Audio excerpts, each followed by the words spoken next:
Hi and welcome. Juhi Mohan है मेरा नाम। हिस्टोरिक टेल्स आपको सुनाना है मेरा काम। सो लेट्स बिगिन हिस्ट्री महकमा with Juhi. Know your roots.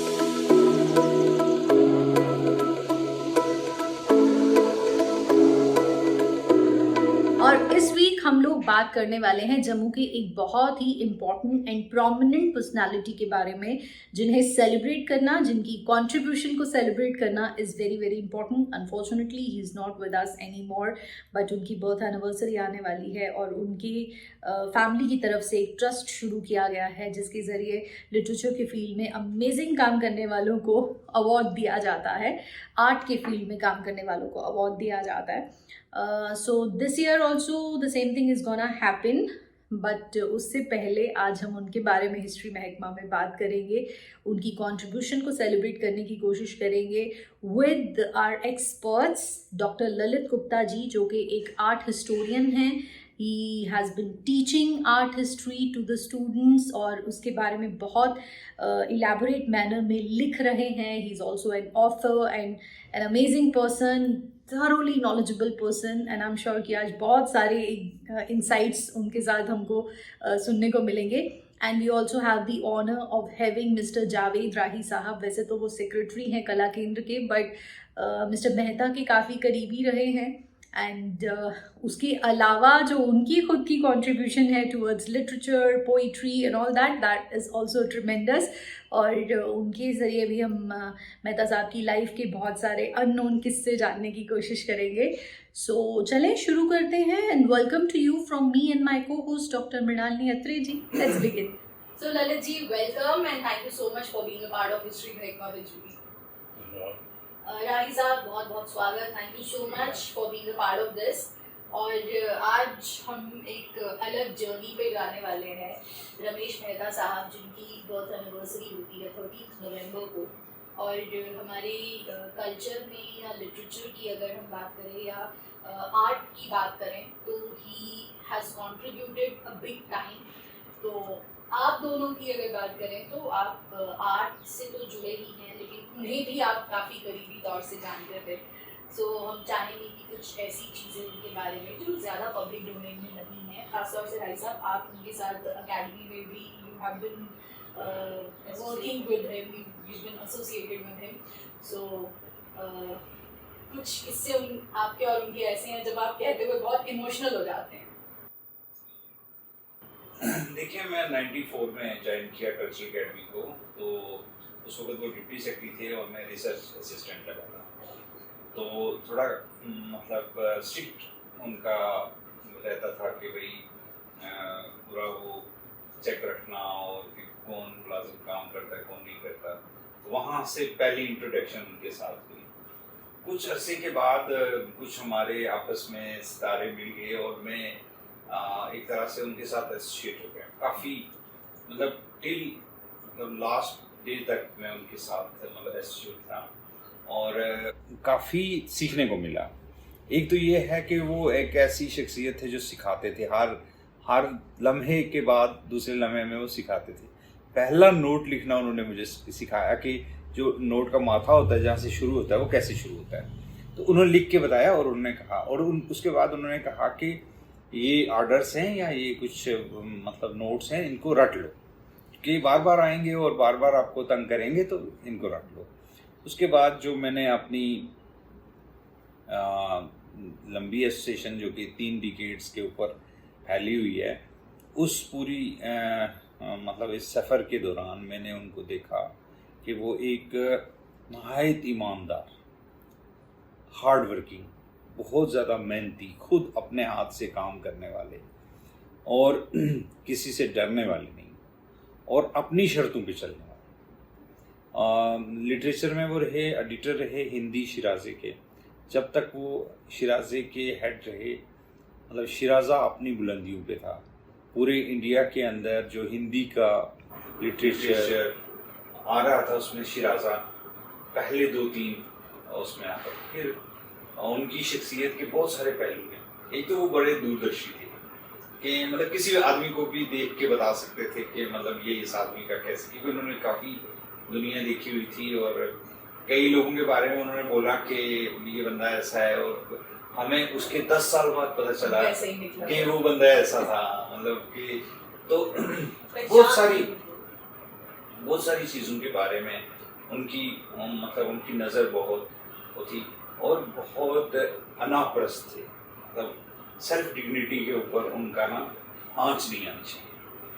कोई चीज़ उनकी सेल्फ डिग्निटी से टकराएगी तो समझो कि वो फिर मतलब वो उससे साइड कर लेंगे।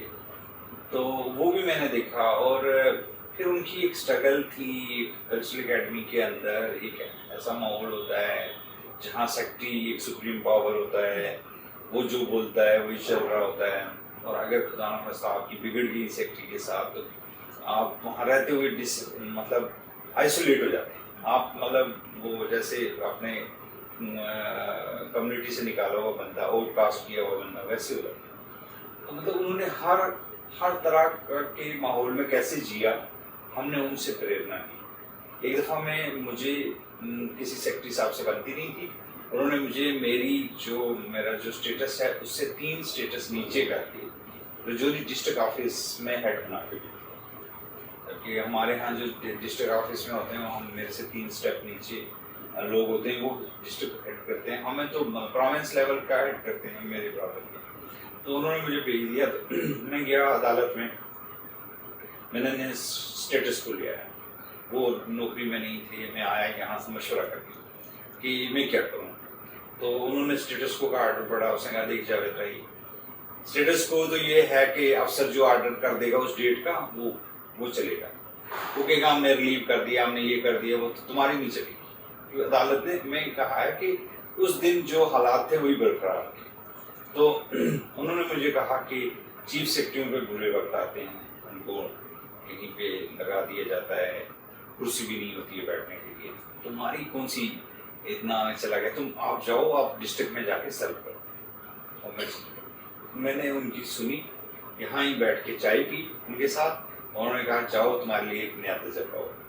और मैं 1 साल के बाद फिर ऊपर से ही आ गया वापस, लेकिन 1 साल मैंने वहाँ दिया और मुझे बहुत कुछ सीखने को मिला कि डिस्ट्रिक्ट में कैसे काम चलता है। मतलब डिस्ट्रिक्ट में डीसी क्या होता है, तब तक मुझे नहीं पता था कि डीसी क्या होता है, डिप्टी कमिश्नर क्या होता है। हम रहे यहाँ प्रोविंस लेवल पे, स्टेट लेवल पे, हम तो बड़े बड़े प्रोग्राम करवाते हैं, हमें तो पता नहीं था कि डीसी भी कोई बड़ी जगह होती है और बड़ी शख्सियत। डिस्ट्रिक्ट में उसका क्या रोब दाव होता है।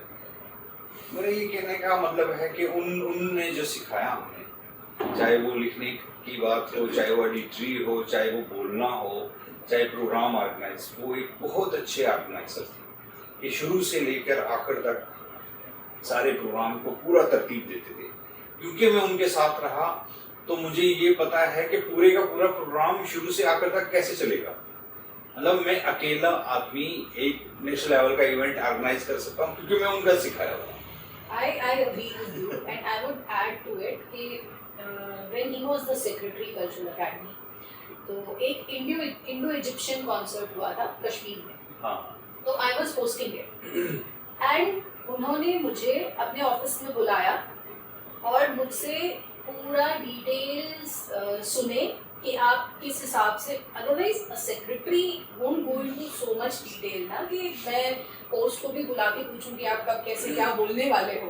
तो उन्होंने हर एक चीज़ मुझसे सुनी और जहाँ उनको जो ऐड करवाना था, मतलब we was so much into details. I think आपकी बात से मैं उस हिसाब से रिलेट कर पा रही हूँ। एम आई राइट ललित जी?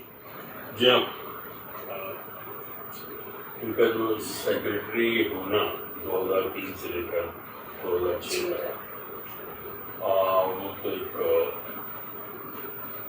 क्लाइमेक्स था सर्विस। पर सेक्रेटरी जो थे JNK अकेडमी आर्ट कल्चरल, ये जो इंस्टीट्यूशंस होते हैं, स्पेशली हमारा जो इंस्टीट्यूशन था which was created under the act of the state legislation, so these are the instrumentalities of the state. ये संस्थाएं बनी थी प्रमोट करने आर्ट्स को, लैंग्वेजेस को और कल्चर। तो अगर आप इसका हिस्ट्री देखें 59 या कुछ साल के बाद, तो इसमें जो लोग भी आए वो ब्यूरोक्रेट्स नहीं थे, वो टेक्नोक्रेट्स थे। मतलब लैंग्वेजेस की फील्ड में मायानाज राइटर्स, पोएट्स को लाए। ऐसे ही ड्रामा के फील्ड में NSD ग्रेजुएट्स को लाए, फाइन आर्ट्स के लिए ट्रेंड लोग लाए। तो एक ऐसा माहौल बना जिसमें अगर हम लैंग्वेजेस की बात करें, जैसे माता साहब 73 में अपॉइंट हुए तो एडिटर हुए, एडिटर हिंदी शिराजा जो है ये बाई मंथली मैगजीन्स हैं, लिटरेरी मैगजीन्स हैं कल्चरल एकेडमी की, और सारी रिकग्नाइज्ड लैंग्वेजेस में लिखी। तो एक तरफ रामनाथ शास्त्री जी हुए, नरेंद्र खजूरिया हुए डोगरी में, बाद में ओम गोस्वामी, और यहाँ 73 से लेकर मेरे ख्याल 86 या 89 तक मेहता साहब थे, रमेश मेहता एडिटर। और अगर आप उस मैगजीन का देखें, पेज देखें, ऐसा तो ऐसा ऑर्डिनरी मैगजीन, पर मेहता साहब की एडिटरशिप में वो इतना एलिवेट हो गया, जैसे जावेद साहब ने कहा, कि वो भारत की गिनी चुनी साहित्यिक पत्रिकाओं में से होगा। अब जो एडिटर होता है वो माली होता है, माली के अलावा वो बड़ा पाखी है। तो उन्होंने जो जम्मू कश्मीर के हिंदी के राइटर्स थे स्थापित, और उभरते हुए राइटर्स को पहचानना भी एक कला है कि आप आगे वंश बेल बढ़ा रहे हो। तो मेहता साहब के उस योगदान, मैं तो मतलब as a, and he was not only an editor, he was a creative person in himself. Poet थे, क्रिटिक थे, ट्रांसलेटर थे।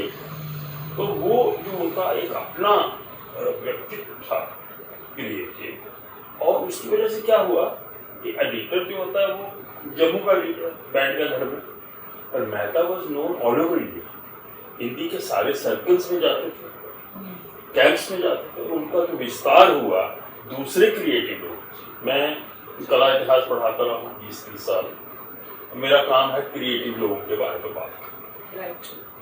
और आज मैं इसलिए खुश हूँ कि मैं जम्मू के क्रिएटिव आदमी की बात कर रहा हूँ, जो धरती पुत्र है, जो आम आदमी है, मध्य वर्ग का आदमी, जो अपनी स्ट्रगल से उठता है और उसको सरस्वती की कृपा होती है और एक सिमट ले लेता है डायरेक्शन। जैसे इनका परिवार की बात है, मिडिल क्लास, दुकानदार, वहाँ से फिर जाना और उठना, और फिर कॉलेज की मैगजीन में छपना, वहाँ से साहित्य का सर्जना होनी, अंकुर फूटना, और उसको परिवित करने वाले कुछ लोग, उनसे मिलना, और फिर ये क्या झूले, युवा हिंदी है ना, लेखक संघ, ऐसा, और ओपी गुप्त जैसे लोग, और जो हिंदी के स्थापित नाम थे, उनसे इनका कोई PhD करके छोड़ के इन्होंने एडिटरशिप की। और क्या एडिटरशिप, हिंदुस्तान के, भारत के सबसे बड़े नाम बुलाए गए, आगे हो गए, मैत्री पुष्पा को मैंने सुना, निर्मल वर्मा जी को मैंने सुना, उनके व्याख्यान सीरीज करते थे वो, और एक दूसरे लेवल लोकल को ग्लोकल करने में इनका योगदान है, राष्ट्रीय लोगों को यहाँ लाते। और रमेश मेहता की वजह से ही हमारा हिंदी का जो परिदृश्य था वो भारतीय परिदृश्य के साथ जुड़ा। बड़ी बात है, ये हमारे नाटक के फील्ड में कविरत्न जी ने किया, ललित कलाओं में हमारे गुप्ता साहब ने, विजय गुप्ता जी ने किया, ऐसे लोगों ने, क्योंकि वो खुद शांति निकेतन वगैरह से। तो जो जम्मू का एक लिटरेरी कल्चरल एक लेवल था, वो नेशनल लेवल, मतलब नेशनल लेवल को हम छोटी जगहों में बैठ के, पेरिफेरल सेंटर्स में बैठ के जब करते हैं, इसका मतलब हमारी जो क्रिएटिव पावर वो ज़्यादा है। एक तो इनका ये रोल हो गया, दूसरा जैसे वो किसी को खुश नहीं करते थे मेहता साहब, he was a very blunt man, he did not, वो साइकोफेंसी के बड़े खिलाफ थे। मैं उनसे ज़्यादा प्यार नहीं था मुझे मेहता साहब पता क्यों? क्योंकि हम इंस्टीट्यूट के लोग थे, कल्चरल अकेडमी ब्यूरोक्रेटिक सेंटर था, पर उसमें मधुकर भी थे, रमेश मेहता भी थे, शिवराम दीप भी थे, कविरत्न जी, बड़े क्रिएटिव लोग थे, उसकी वजह से आना जाना होता था। But as an institution we were separate, and Mehta sahab was known as not very man pleasing person, hot task master, no nonsense right. जैसे उन्होंने कहा कि कोई समय आता है कि सेक्रेटरी बदलता है तो उनको तो आइसोलेट कर दिया, टेलीफोन तक ले लिया था, एक फाइल नहीं आ सकती थी, but his creative self was the support system for him. He wrote, he enjoyed that kind of relief from the mundane of the bureaucracy. उसके बाद दूसरी जो चीज लगी, इनके 3 एस्पेक्ट्स में मैं बात करूँगा। जब आप राइटर होते हैं, आप प्रोज लिखते हैं तो आप पोइट्री नहीं लिखते, जब पोइट्री लिखते हैं तो आप नाटक नहीं लिख पाते, तो आपका जो विस्तार है वो नहीं होता, पर कई लोग सब विधाओं में करते हैं। इसके अलावा अक्रॉस द स्ट्रीम चले जाते हैं, जैसे टैगोर, रविंद्रनाथ टैगोर ने किया। गीतांजलि तो अपनी जगह है, पर उनकी तस्वीरें, पेंटिंग्स भी अपना स्थान रखी। वैसा मेहता साहब के जीवन में हुआ कि जब ये मैच्योर हो गए तो इन्होंने डूडलिंग शुरू कर दी। ये पेंटिंग यहाँ पड़ी हुई है, फ्री हैंड, मतलब without objective, non objective play of lines and colours. और फिर उन्होंने उनको फाइन आर्ट्स के लोगों के साथ इंटरेक्शन हुआ, पेंटिंग्स भी की, नुमाइशें की।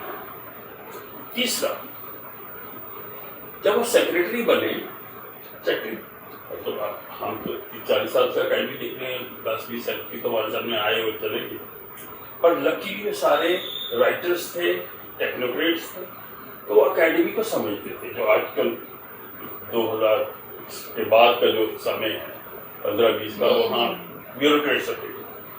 तो मेहता साहब के समय में जो प्रोग्राम हुए, क्योंकि वो खुद साहित्य अकेडमी जाते थे, संगीत नाटक अकेडमी के साथ एसोसिएटेड, तो वो वर्ल्ड क्लास प्रोग्राम्स थे। क्योंकि मैं थिएटर के ऊपर रिव्यूज लिखता हूँ, आर्ट के ऊपर लिखता हूँ, और मेरे लिए it was food for my spirit, my soul. जो अमेरिकन प्लेयर्स आए यहाँ पे, या इंडिया के बेस्ट ग्रुप्स आए, नेपाल से आए, इधर से आए, Sri Lanka, it was eye openers, because this exchanges only give and induce a new blood into the sea. हमारे बच्चे यहाँ देखिए, हमारे पोस्ट ग्रेजुएशन नहीं है फाइन आर्ट्स में, हमारे नाटक की पोस्ट ग्रेजुएशन नहीं है, परफॉर्मिंग एंड म्यूजिक जो है वो आपको पता ही क्या हाल है, मतलब कॉलेजेस वगैरह में the teachers are not performers, they are only teachers, है ना। तो वो क्या करेंगे, मतलब जो परफॉर्म ही नहीं करता है, और हमारी ट्रेडिशन है पुरानी म्यूजिक। तो मेहता साहब ने वो काम किया, he brought the world class programs, he set a kind of bar. मतलब we can say कि he did not do his job as a job. हाँ, उनको मौका मिला, because secretary is the head of the institution, तो वो जो contributions हैं, as a creative person, not only a writer but also he expressed in paints and lines, and as a bureaucrat in और पूरा ग्रुप बना के चल गए, शमशी लोग आए, उधमपुर के लोग हैं, कठुआ के लोग हैं, सारे हिंदी वालों को बैठा। एक सर आपसे पूछना चाहूँगी जावेद भाई आपसे कि जब इन्होंने ये लॉन्च किया, ये हिंदी का जो शिरागा था वो पहले लॉन्च हो गया था, उसके बाद वो एडिटर बने, या उनके आने के बाद ये लॉन्च हुआ? This is a policy matter to start शिरागास। अब मुझे लगता है पहले शिरागा चले, he was appointed a regular editor, and then things changed. So आप बताएंगे कि मतलब जब शिरागा उन्होंने हिंदी के वो एडिटर बने, हिंदी शिरागा के, तो यानी मतलब आपको याद होगा कि कुछ डिफिकल्टीज उनको आई इसको मतलब चलाने में, बिकॉज रीडरशिप बनाने में, क्योंकि जम्मू में या श्रीनगर में उर्दू या गोजरी या डोगरी तो था, लेकिन हिंदी का रीडरशिप शायद इतनी नहीं थी, तो वो कैसे उन्होंने उसकी रीडरशिप से पहले जो सवाल है वो आपके कंटेंट की बात है, मयार की तो कंटेंट भी कहाँ से है? वो मयार उन्होंने किया, उसमें कॉम्प्रोमाइज नहीं किया, भाई भतीजाबाद नहीं किया, नॉन डिजर्विंग राइटर्स को, पोइट्स को नहीं लाया, क्योंकि बहुत पैसे मिलते हैं, चाहे small amount to contribute to शिरागा, हाँ वो मिलता है, तो उसमें उन्होंने कम किया, और उनके जो पहचाने हुए टैलेंट हैं वो आज एस्टैब्लिश्ड राइटर्स, महाराज संतोष गिल या वैली से, क्योंकि हिंदी तो हमें जोड़ने वाली भाषा है, तो कश्मीर में जो राइटर्स थे वो यहाँ छपते थे, और यहाँ लोकल राइटर्स को भी। और मैं तो सब बोलते ही अच्छा आवाज बैरिटोन yes.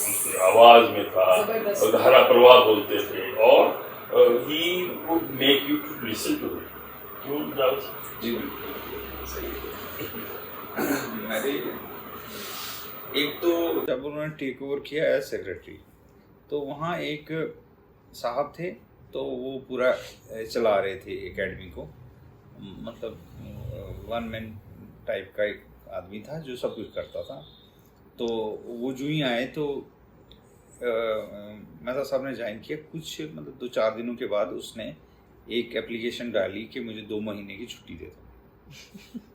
मैं वहाँ बैठा हुआ था तो और उन्होंने कहा, बेल मारी तो उसने कहा बताइए आपको क्यों जाना है छुट्टी पे। तो उसने कहा काम है कुछ कर। तो मेरे से नाराज़ तो नहीं हुआ। उसने बोला ऐसे कुछ नहीं। ओके, उसने लिखा है सैंक्शन इफ ड्यू, उसी के ऊपर, हालांकि वो प्रोसेस होता है उसके बाद सैंक्शन होती है। क्यों? क्योंकि उसको वो बताना चाहते थे तू इनडिस्पेंसेबल नहीं है। कोई भी बंदा, उन्होंने हमें समझाया सिखाया, खुद सीख लो, चाहे आप थोड़ा सा लो लेवल का काम कर लो, लेकिन ये है कि कोई इनडिस्पेंसेबल होना चाहिए आपके सामने कि भाई मेरे बगैर नहीं चलेगा, मैं ही इसको चलाऊंगा, ऐसा नहीं होने दिया। और हम उन्हीं के सिखलाए हुए हैं। और हमें लगता है कि अगर ये बंदा ये काम नहीं कर सकता या किसी काम में तो खुद सीख लो। अच्छा, दूसरा ये कि बहुत सारी इनकी मतलब पोर्टेबल कोर्स हैं। एक दफ़ा मैंने कहा सर वो बात हुई मेरी उससे, तो नहीं मान रहा है वो, किसी को कोई इशू था उसके ऊपर। मैंने कहा सर बात हुई तो नहीं मान रहा। कितनी दफ़ा बोला है आपने? मैंने 2 दफ़ा। कहता है थोड़ा सा वक्फा देके तो 7 टाइम उसको रिमेंबर करवाना, अगर नहीं कराएगा छोड़ देना। तो फिर हमने थोड़ा सा वक्फा देके उसको बोला, उसने नहीं करना था कर। मैंने कहा सर ये 7 टाइम का क्या इशू है? कहते देखो पहली दफ़ा तो आप कहते हो तो उसको बात समझ में आती है, दूसरी दफ़ा आप कहते हो तो उसको थोड़ा रिमाइंड होता है, तीसरी दफ़ा वो मतलब इस चक्कर में होता है कि करूँ ना करूँ, चौथी दफ़ा हो सकता है वो कर दे, हो सकता है ना करे।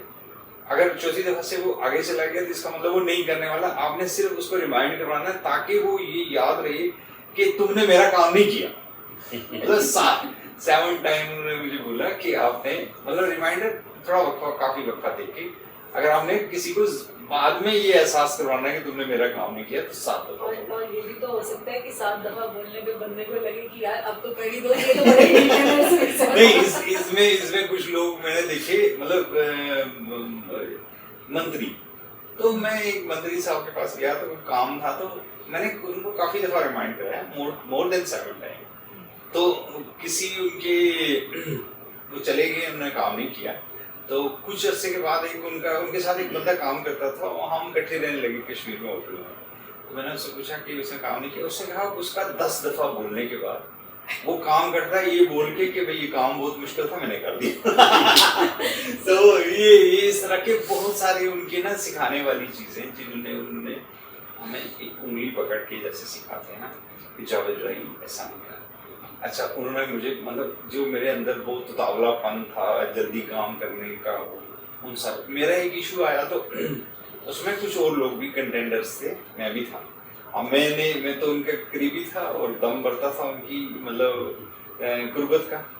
तो हाँ मतलब कि मुझे लगा अच्छा, और मुझे पता था कि ये मेरिट के अलावा नहीं लगा। उसके बाद उन्होंने मुझे नहीं बताया, मतलब काम मेरा हो गया, लेकिन उन्होंने उनको बताया जिनके सामने कि मुझे लगता है कि ये इन सब में से बेहतर है क्योंकि मैंने इसके साथ काम किया हुआ, ये गोजरी के लिए इम्पॉर्टेंट आदमी साबित होने वाला है, यही ले जाएगा आगे।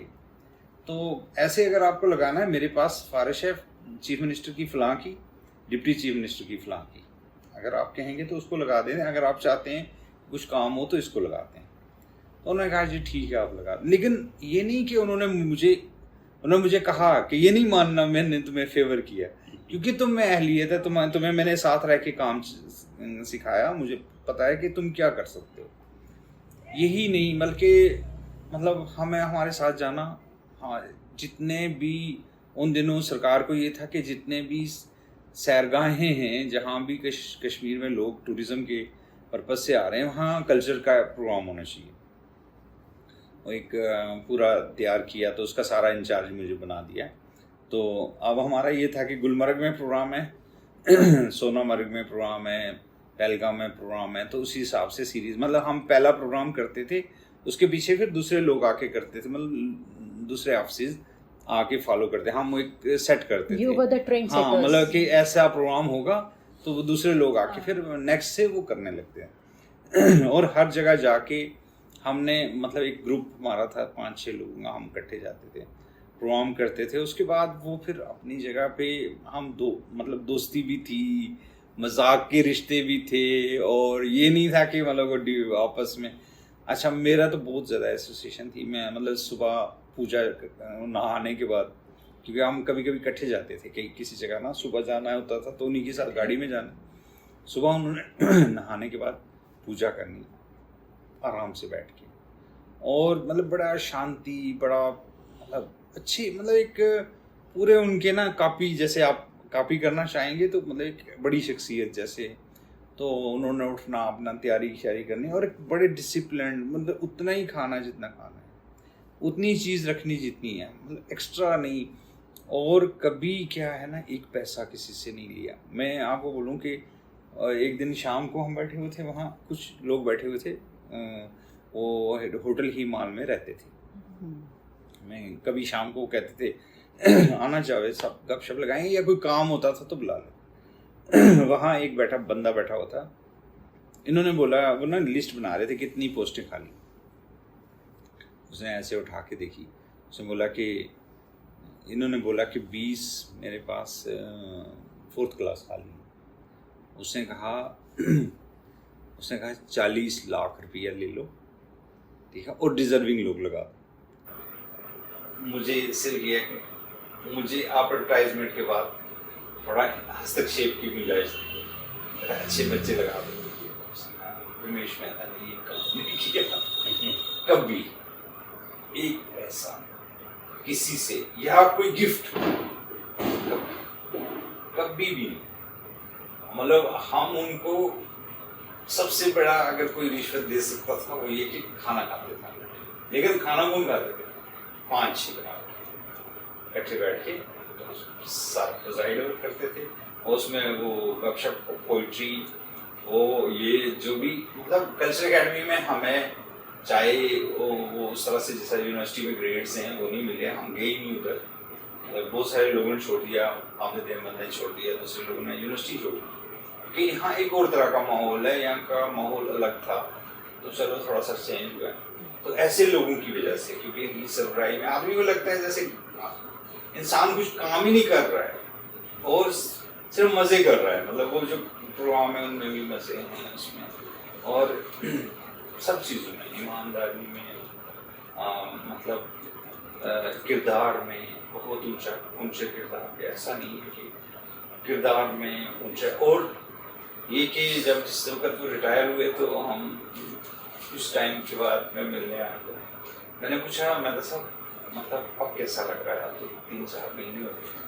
कहते यार पूरी, एक दिन मैं सोच रहा था पूरी मुझे नौकरी जो मैंने की ना, वो ऐसे लग रहा था कि ख्वाब था एक, मैं उठा, मैं गया, मैं एडिटर बना, मैं डिप्टी सेक्रेटरी बना, मैं एडिशनल सेक्रेटरी बना, मैं सेक्रेटरी बना, बहुत सारे लोग आए, बहुत सारे लोग चले गए, चीफ मिनिस्टर्स के साथ वहाँ बैठा हूँ, उसके साथ वो ख्वाब था, खत्म हो, अब मैं हकीकत में इधर बैठा हूँ।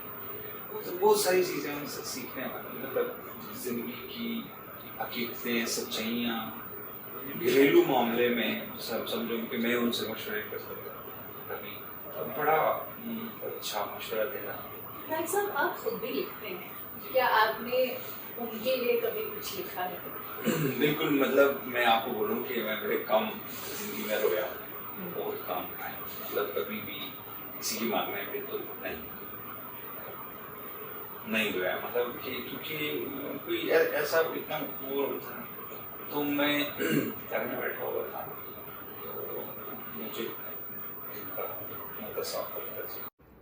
तो मतलब मुझे बर्दाश्त नहीं हुआ, क्योंकि लास्ट मेरी बात हुई थी, उन्होंने कहा मुकुल को नहीं आने दे रहे अंदर, तो आपको कैसे उनके बेटे का। तो आपको कैसे, क्योंकि मैं बड़ा था पर्टिकुलर कि मैं जाऊँ। अब मैंने जो ही उनकी इट खबर was I during Covid times. हाँ कोविड टाइम, जब उनको भर्ती किया गया था और मुझे लगा कि जैसे हाथ से कोई चीज़ स्लिप हो गई, और मैं यहाँ पे हर वीकली 15 दिन में हम घंटा 2-2 घंटे बैठते थे। अब पुरानी हमारा बड़े सारे टॉपिक साझे थे, उस पर हम लोग, तो मैं उधर से रो रहा था, उधर से मैं उनका प्रेस नोट बना रहा था, क्योंकि किसी को तो पता ही नहीं चलना था ना कि क्या है। तो मैं प्रेस नोट बना रहा था और रो रहा था। मेरे बच्चे आके देखने लगे कि मतलब बाप रो रहा है और प्रेस नोट बना रहा है। तो मैंने कहा रुक जाओ। फिर मैंने पूरा प्रेस नोट बनाया, फिर मैंने सर्व किया, क्योंकि उन्हीं के टाइम में मैंने PRO का भी काम किया।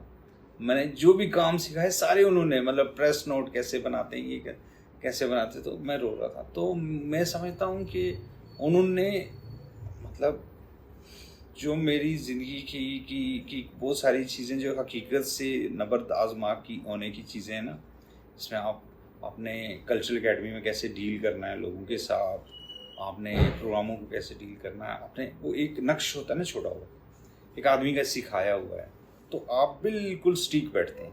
मैं कला केंद्र में गया, मैं वहाँ इतना ज़्यादा स्टाफ नहीं है, कम लोग हैं, हम अकेले भी कर लेते क्योंकि उनके सिखाए हुए।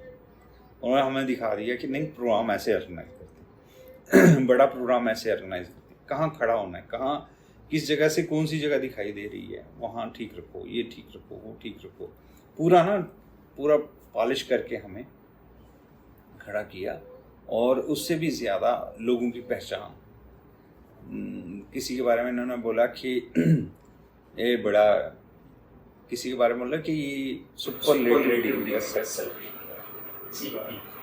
तो मुझे 10 साल बाद पता चला कि वाकई उसी लेवल का सेल्फिश था जितना बोला। हालांकि मैं थोड़ा और उसमें था, थोड़ा मेरे उसके बारे में मेरी अच्छी राय थी, और मुझे साहब की राय से थोड़ा डिफरेंस था। हम बोलते नहीं थे, मतलब क्योंकि उनका थोड़ा हम आजमा लेते थे। 10 साल के बाद मुझे पता लगा कि बिल्कुल एग्जैक्ट जो वर्ड उन्होंने बोले वो बिल्कुल सही। सो हमारी कोशिश हमेशा ये होती है कि 20-25 मिनट्स की बात हो जो आप तक पहुँचे, बट कई बार इतनी सारी चीज़ें होती हैं शेयर करने के लिए कि 20-25 मिनट में उस चीज़ को ख़त्म करना पॉसिबल नहीं हो पाता। सो जैसा ऐसे केस है, हम अक्सर करते हैं ऐसे केसेस में कि हम अपनी कॉन्वर्सेशन को 2 पार्ट्स में डिवाइड कर देते हैं। तो इस कॉन्वर्सेशन को हम नेक्स्ट वीक कंटिन्यू करेंगे। So till then keep checking out this space for more such content, and अपना सजेशंस और फीडबैक ज़रूर कमेंट्स में दीजिएगा जो भी आप हिस्ट्री महकमा के बारे में फील करते हैं। Thank you so much, till next time, bye bye.